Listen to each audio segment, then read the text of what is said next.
Hi friends! Today we're talking about getting your tags ordered for kidding season. We'll talk about tagging laws, and I'll walk you through the step-by-step process I use to decide what tags to order and how many we need.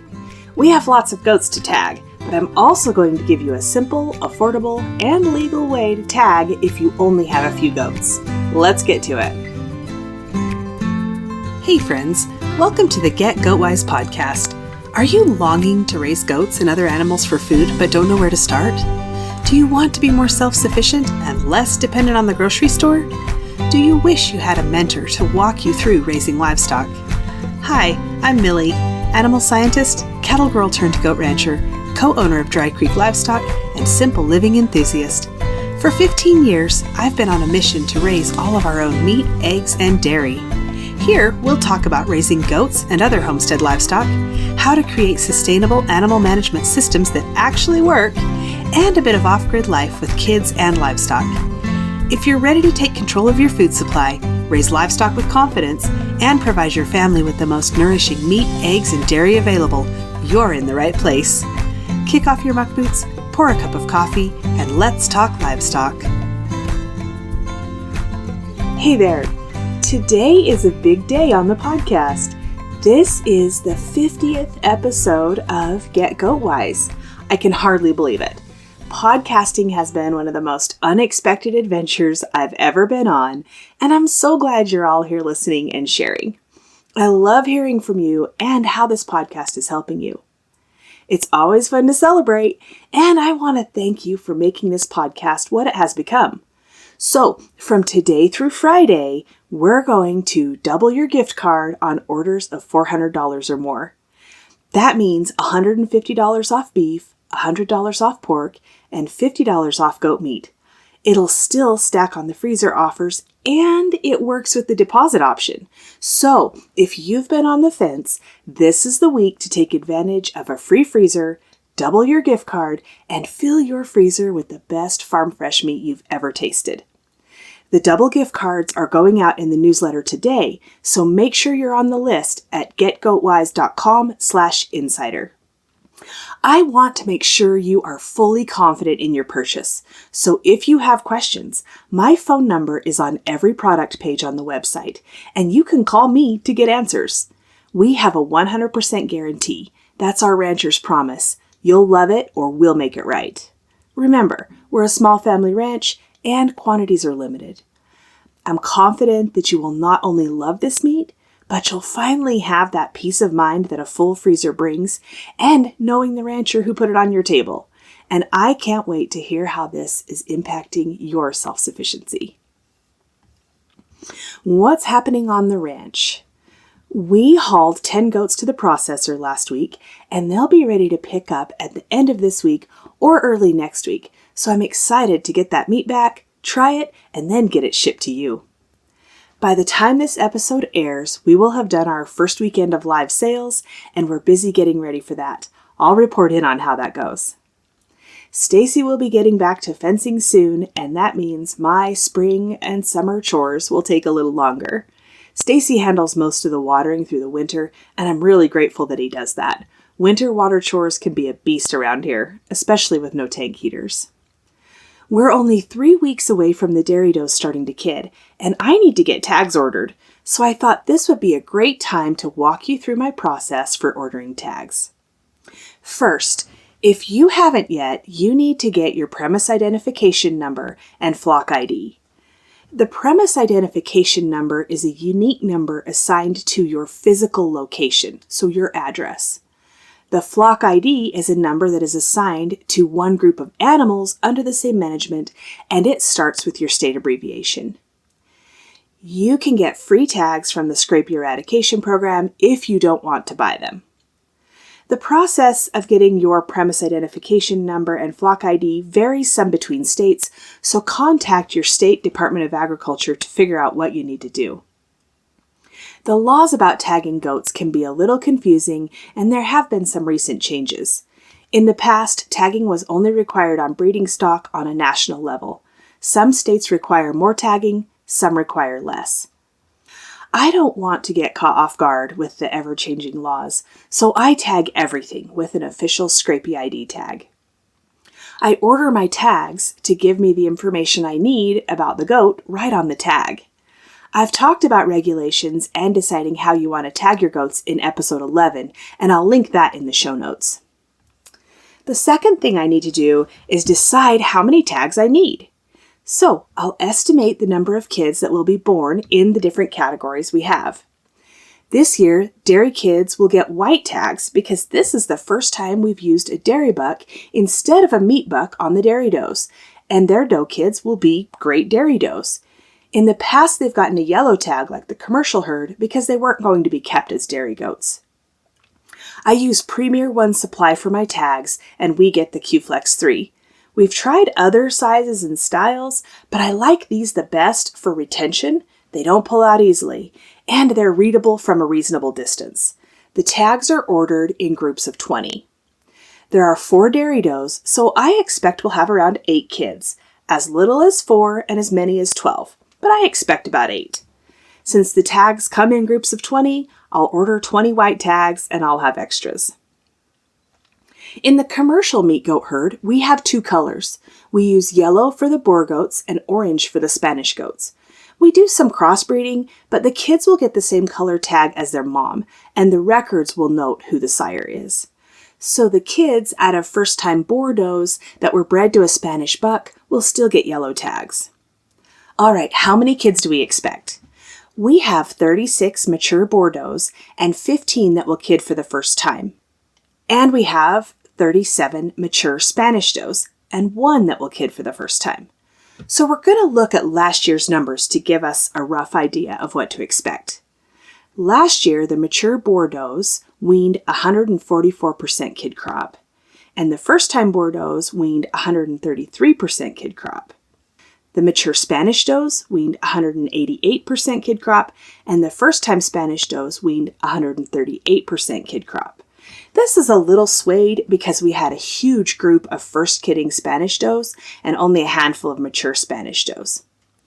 The average for all Spanish goats was 148% weaned kid crop. Now, if you don't have these numbers, if you're on your first kidding or you just have not kept records up to this point, here are some baseline numbers you can use. For first-time does, I would use 125%. That might be a little bit generous, and it depends on the type of goat you have, but it's a good place to start. For your mature does, I would start at 150% and go up to 175% if you know they're high performers. All right, now let's estimate the number of kids we can expect based on the numbers I have. So 36 mature Boer does times 144% gives me 52 kids. First kidding Boer does, 15 head at 133% gives me 20 kids. So that's 72 Boer kids.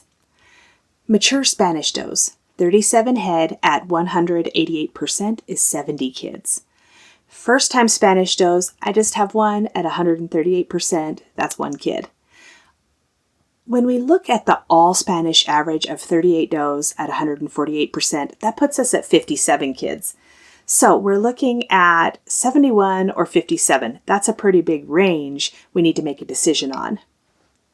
On the yellow tags, on the Boer does, if I were ordering tags for the first time, I'd order 80 tags just to be sure I didn't run out. But we've been doing this for a while and we have some extra tags from previous years, so I could order 60 tags and then use past year tags on buck kids that are banded at birth. The numbering system won't matter on them because they're going to be sold. All doe kids and any prospect buck kids would get the current year tag. Now, how many orange tags? This one is a little more unpredictable. If I were ordering tags for the first time, I'd order 80. I will probably order 60 and do the same as with the yellow tags. We have extra from previous years, and it won't matter if whether kids have the current year number. I'll check my old tags and may even go lower on how many I order if I have a lot of old tags to use up. All I need to be sure of is that I'll have enough current year tags for doe kids and enough tags total for all the kids. The biggest problem with using old tags is that it gets confusing for anyone that's helping me, so the tagging is pretty much my job. Sometimes saving on tags is worth it, and sometimes it's not. I do recommend always keeping a few old tags on hand from each year. That way, if a doe loses her tag, you can re-tag her with a number from her birth year. Third step, decide what color you want and how you'll number your tags. I've already told you that we use yellow and orange, and we're adding in white for the dairy goats. We used to use lime green tags for the show herd, and that's a great color option because the tags are easy to read. If we ever add another genetic line that needs its own color, we'll probably use lime green again. Otherwise, white, yellow, and orange are the most readable overall. The only color you can't use is blue. It's reserved for federal use. Now the numbers. We do 4-digit numbering. The first number in the tag number is the last digit of the year. All tags this year will start with a 5 for 2025. 4 digits are easier to read than 5 on these smaller tags. We model our numbering off the cattle system I'm familiar with. If you're going to tag, you just as well make it mean something. For this year, we'll order white tags numbered 5001 to 5020. There will be extra, but since the minimum order is 20, that's what we'll be getting. The yellow tags will be numbered 5021 to 5080, and the orange tags will be numbered 5081 to 5140. And the fourth step is order your official scrapie tags. Once you have your premise identification number and flock ID assigned, and you know how many and what color you want to order, you need to find an authorized seller. I've told you we use Premier One. I really like their service. They're super fast, and it's easy to order. But there are other authorized sellers. And then you need to order your tags. You don't have to tag this way. It's just the way we do it to manage our larger numbers of goats easily. You can get the free tags, use them when you're selling goats, and never really have an official tagging system, and that's great too. I'm sharing the way we do it so that if you want to, you don't have to reinvent the wheel. One thing to be aware of is if you ever plan to sell goats, you need to have some scrapie tags on hand. If you sell them privately, by law you need a scrapie tag, but how you handle that is up to you. If you take them to the sale barn, most places are going to charge you to put a scrapie tag in because they can't legally sell goats without a scrapie tag. You'll save money and avoid drama if you just have some tags available so you can put them in whenever you sell goats. Here's some tips for those of you with larger herds or who aspire to have larger herds. We put the official tag in the right ear of doe kids and the left ear of buck kids. It makes sorting so much easier. We'll also order the same number of blank tags in the same colors. This is for when you have a lot of goats and it's hard to keep them sorted out. We handwrite the doe's number on a blank tag followed by A, B, and C for multiples. And we tag her kids with that number so we can easily sort out any mixed up pairings out in the pasture without having to run and get the record book. That tag goes in the left ear for does and the right ear for bucks. We call this the mom tag, and a fun bonus is that we can easily spot siblings and mother, daughter, granddaughter groups, and it's been very interesting to see how these goats spend time together in family groups. Most of the time when I see a group of does laying down next to each other, they'll be related.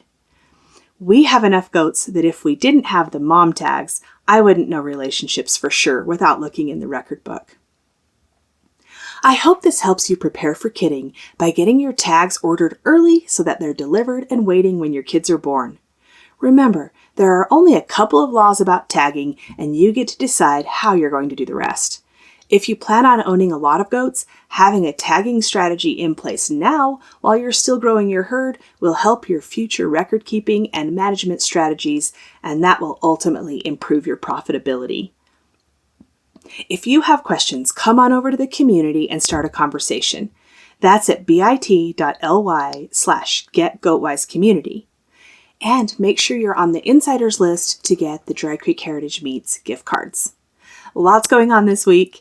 You can still enter the giveaway for the Farmhouse Favorites Meat Bundle. That's 15 pounds of pasture-raised beef and 5 pounds of premium pork shipped right to your door. To enter the drawing, go to drycreekheritagemeats.com/podcast special. All those links will be in the show notes, and we'll see you next week. Hey there. Thanks for listening today. I'm so glad you're here. If this episode helped you or encouraged you in some way, share the link with your homesteading friends. And if you really want to help me out, click on over to Apple Podcasts and leave a rating and a review. You can connect with me on Instagram or email linked in the show notes, and meet me back here soon for more Get Goat Wise.